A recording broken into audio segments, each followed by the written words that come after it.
kemudian ayat 1 huruf D, Perda nomor 4 tahun 2017, dan atas perubahan sebagai perubahan atas Perda 10 tahun 2015.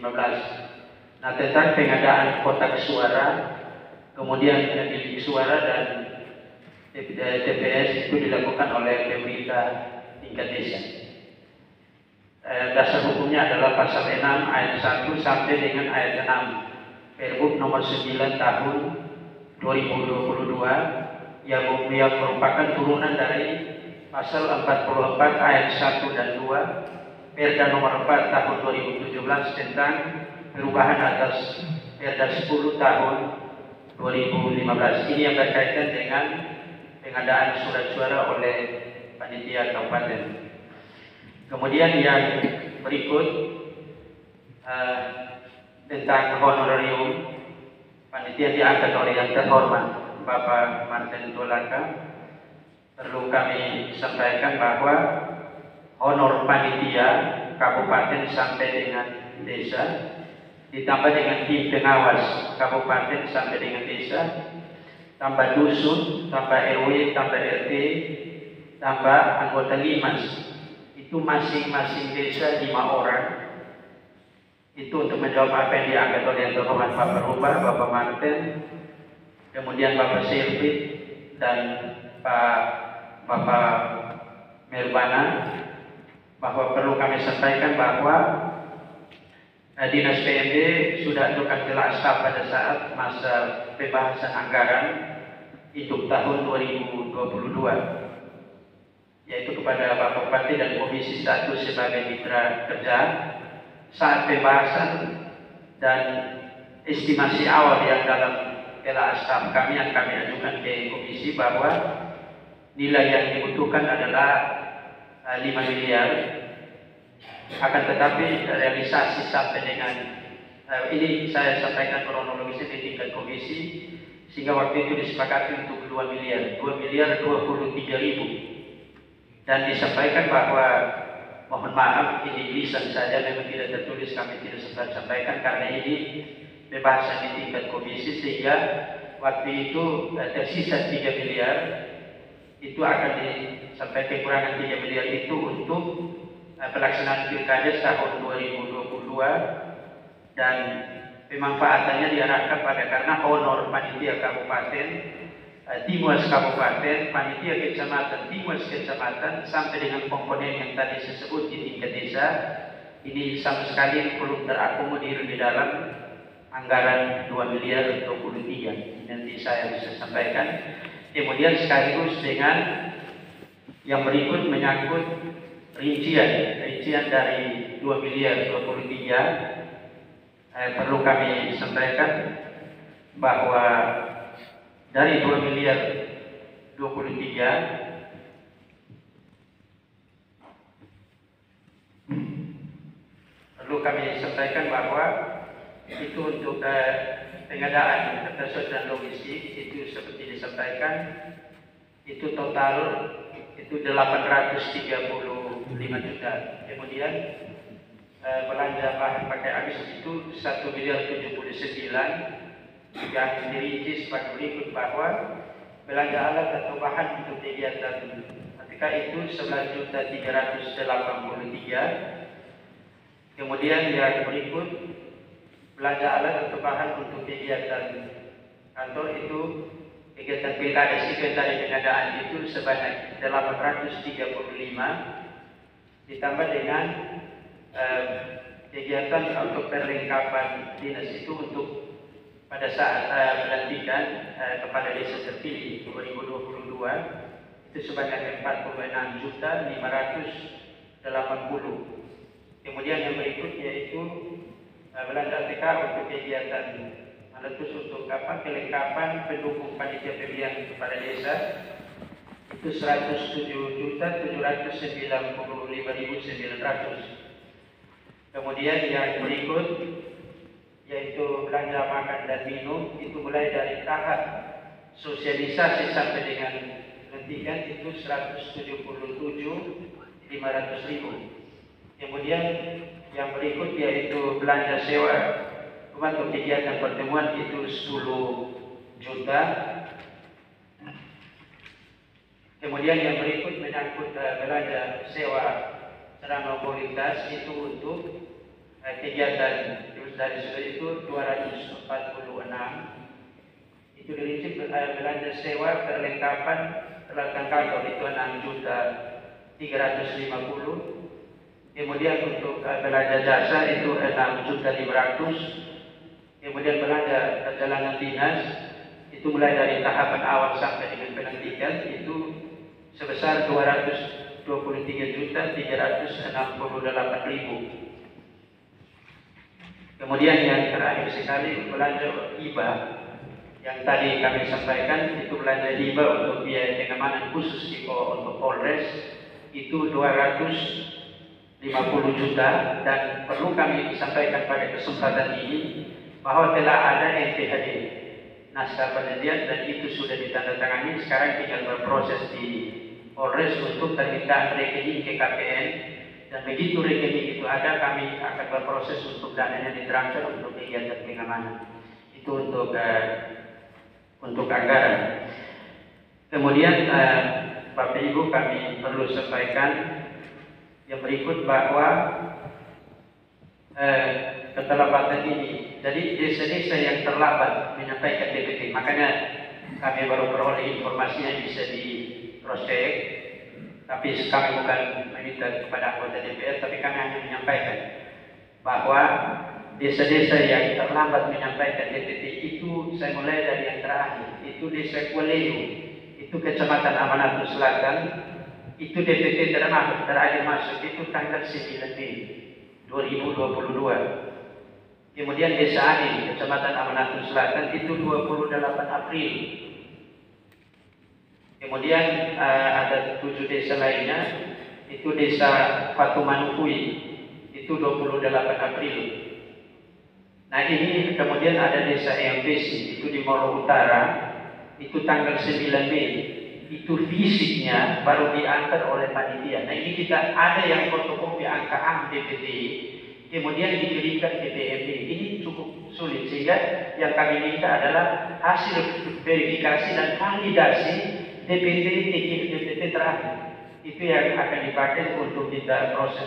Kemudian ada di Polban, itu Desa Tene Selatan, Waituke, kemudian Nurunaman, itu baru diantar tanggal 30 April 2022. Kemudian Desa Numbenang, Kecamatan Potolim, itu 30 April.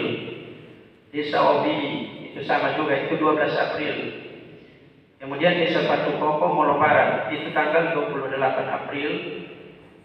Dan perlu kami informasikan bahwa dengan posisi Desa Patumanukui, Desa Bineno, Desa Kualelu, Desa Maunung Dikiniki, fisiknya belum dimasukkan, sehingga data diproses setelah kita berkoordinasi dengan kecamatan dan panitia tingkat desa.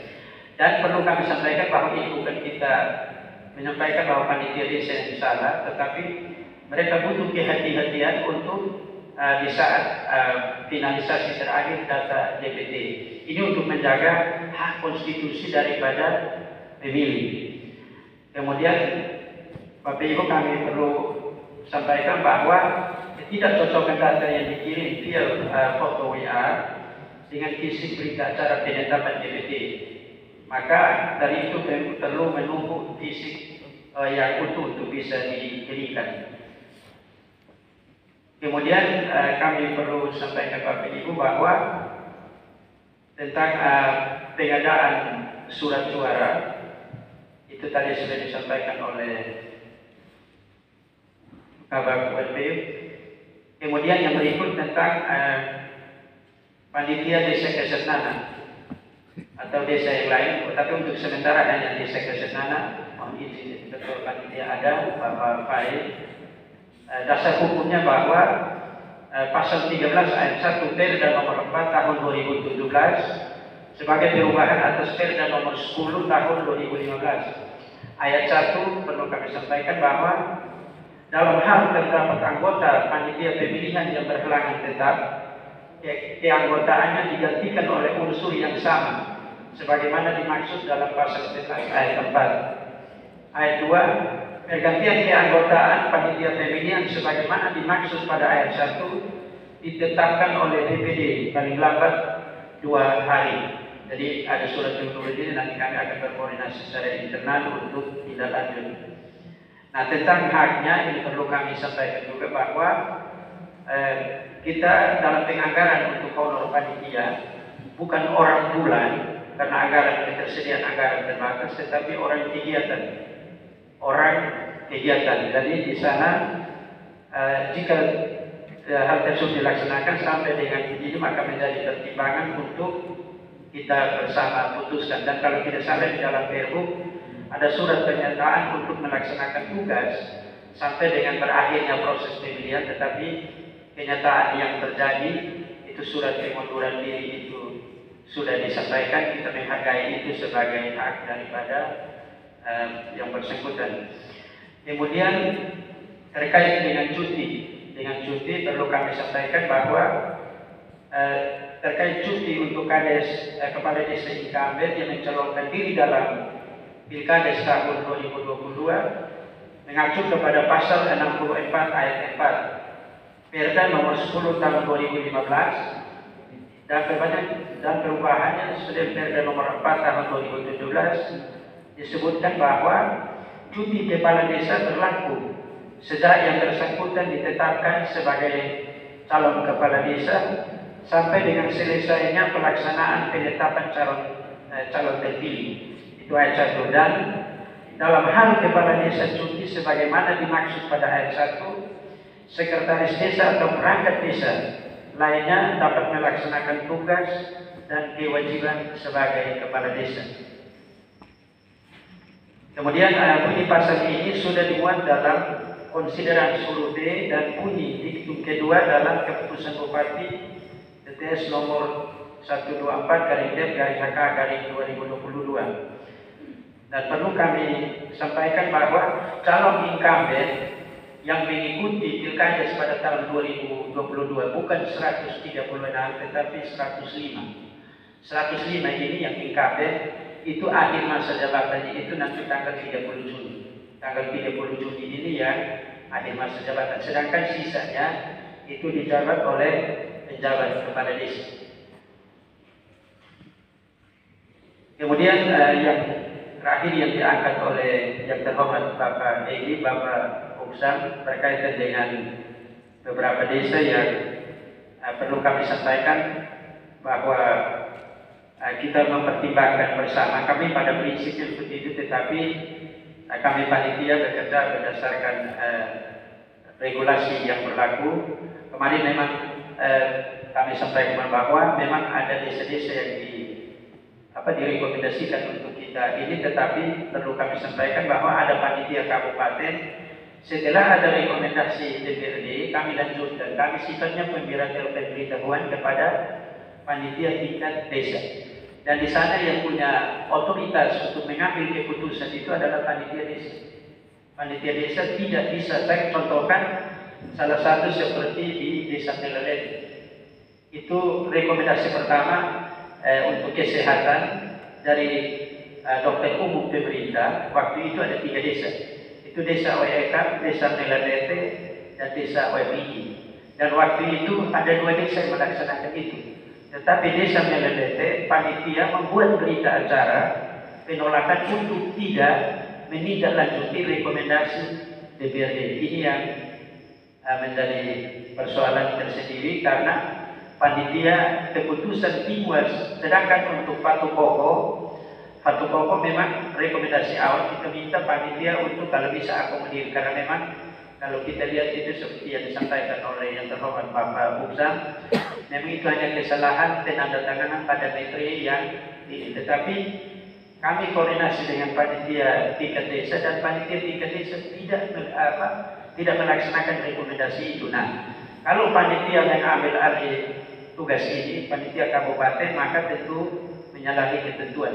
Karena kemudian ada rekomendasi Timas desa bahwa mereka tidak mampu untuk melaksanakan rekomendasi untuk mengakomodir kembali calon atas nama Bapak Christian Melan. dan menurut regulasi bahwa keputusan panitia Timuas bersifat final dan mengikat. Ini yang kami perlu sampaikan. Kemudian yang kedua, kami kembali apabila kita merekomendasikan untuk kita memproses kembali dari 7 desa yang telah direkomendasikan, maka apakah kita sudah mempertimbangkan dampak ikutan dari desa-desa yang telah berproses sesuai dengan regulasi. Ini yang menjadi pertimbangan panitia, sehingga rekomendasi pemberitahuan yang kami sampaikan ke tingkat kabupaten adalah panitia telah bekerja sesuai dengan keputusan sesuai dengan peraturan perundang-undangan yang berlaku. Saya pikir mungkin itu saja Bapak Bupati, kami kembalikan.